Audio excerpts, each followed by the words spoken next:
саламатсыздар ма? Менің есімім Қуантай Амантайұлы. Едіге инновациялық орталығында менеджер болып қызмет істеймін. Және де қазір осы шашу деген кітапшаны шығарып, сонымен сіздерге таныстыруға арқылы жиналып отырмыз. Ішін ашқан уақытта міне көріп тұрсыздар, бояма. Сосын үстінде қазақша, ағылшынша, орысша үш тілде. Яғни бұл жерде бала бірінші ойнайды өзі бояйды.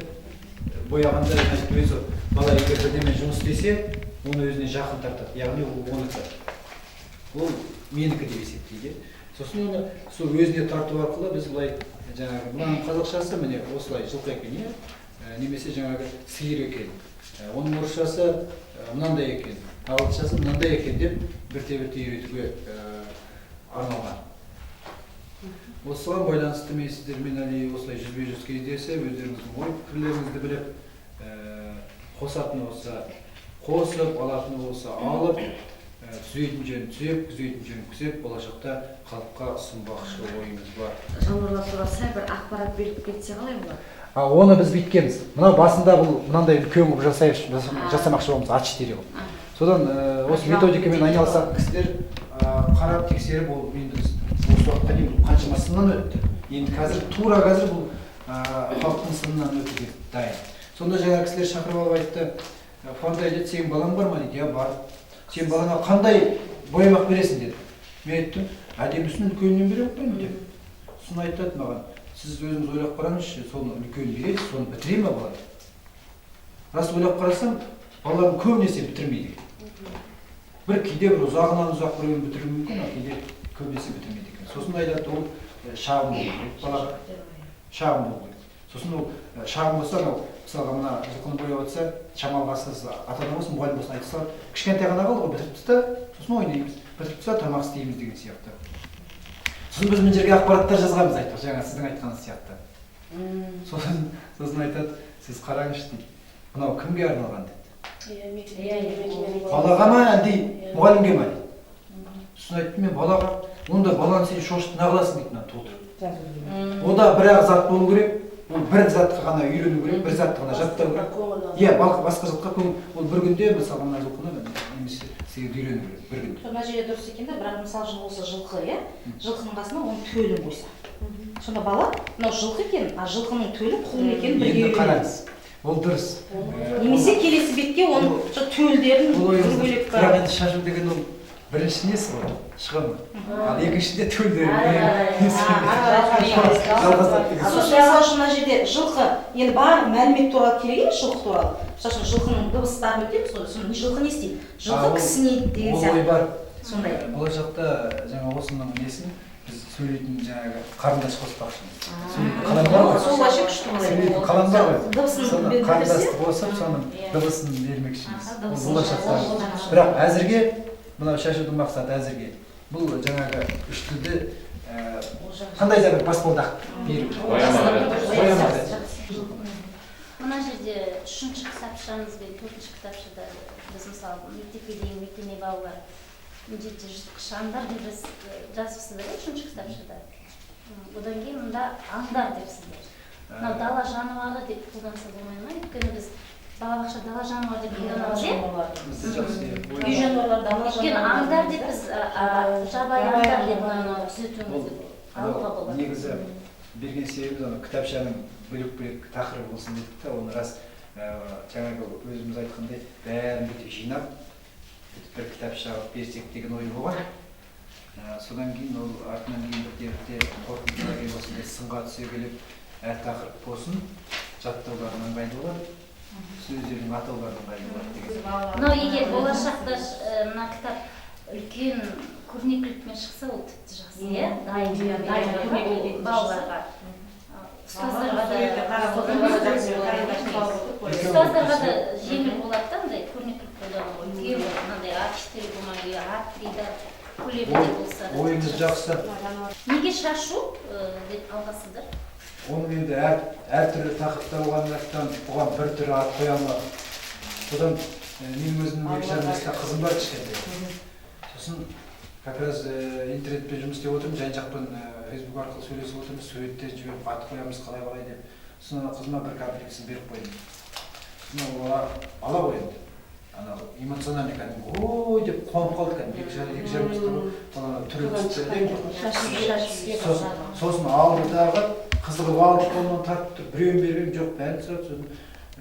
Сосын жазып отырмын, бірақ та ана не істеп отыр екен деп бүйтіп қарай десем, арт жағымда отыр екен, жаңағы шашып тастапты да, ортасында отырып өзі. Әрбіреуін қарап, деп қызықтап отыр екен де, қызықтап отыр бізде. Түсіне, түріне қарап, әр зат бар екен. Қазір мысалы ол екі жарым жастағы аттардың көбін біледі. Шашу деп өйткені даярлық балалар оқиды, иә? Шашы болсын. Мына сыртын оқиды ғой, апай шашу деген не деп сұрайды олар. Шашы болсын дедік, иә. Шашу болсыншы деп жазып жүрген. Сосын айтады, шашу деген, ушу деген сияқты ол, шашу болсын да, шашу деген қазақта салты бар. Жақсы.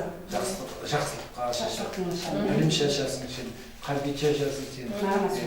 Мағынасы көп мағынада, сондықтан сенің кітапшаң расында әртүрлі. Сонымен шашу болсын деп шашуға тоқталдық енді рас. Егер мына балаларға да болғаннан кейін, ұстазға да арналған бір кітапша болды. Әдістемесі бар, ұстаздарға арналған әдістемесі бар. Қалай оқыту керек, қалай қолданады деген. Жалпы қалай ойлайсыздар? Осындай кітапша керек болады ма балаларға? Керек әрине. Керек. Үстіне қарап балалар мысалы суретін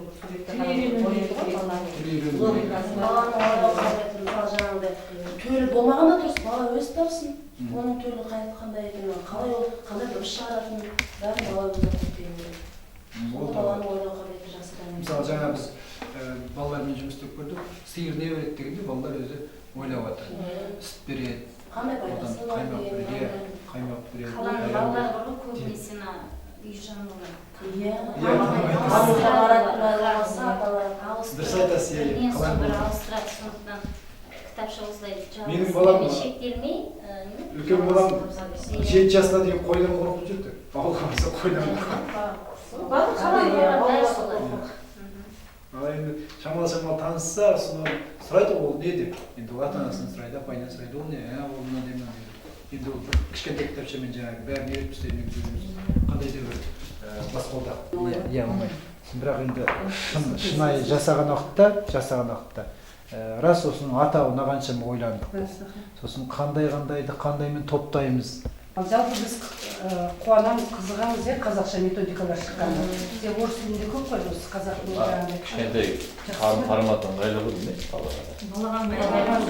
Жаңа бірақ айттыңыз ғой, апайларға бәрібір үлкені. Негізі ыңғайлы, бірақ педагогқа ыңғайсыз. Қолданған кезде арнайы педагог формат болу керек. Өйткені бала бірінші апайды тыңдайды ғой, апайды тыңдағаннан кейін барып олар кітапқа қарайды. Сондықтан да педагогқа побольше көлем үлкен.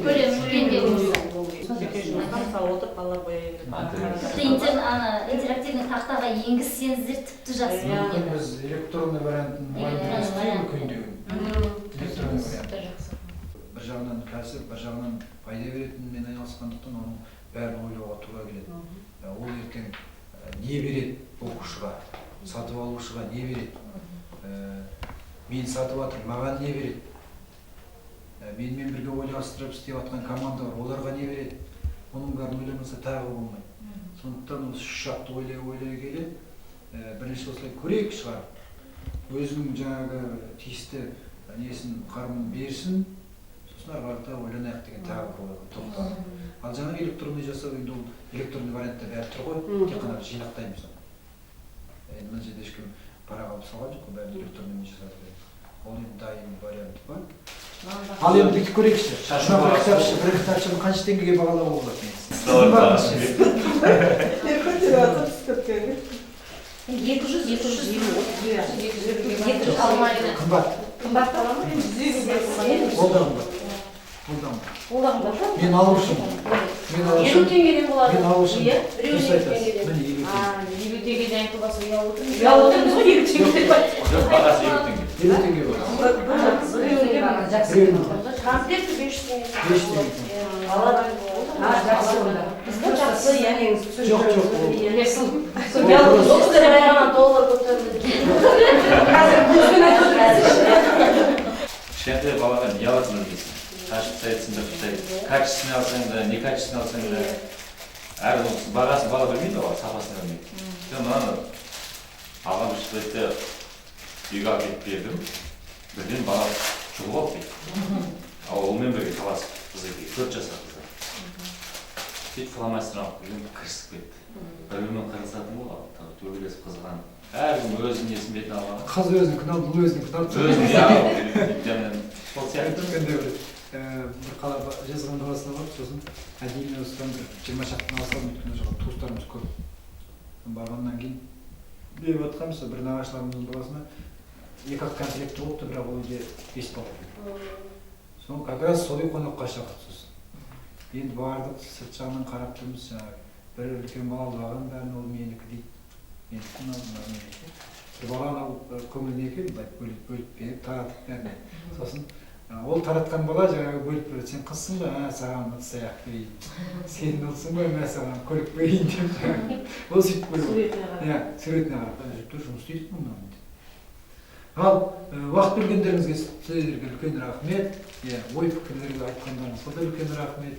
Әрине өстіп өздеріңіздің ой пікірлеріңіз қосқандарыңызға біз рахмет етеміз сіздерге. Амандықта жүздесіп тұрайық. Рахмет. Сіздерге рахмет, сіздерге де шығармашылық табыс тілейміз.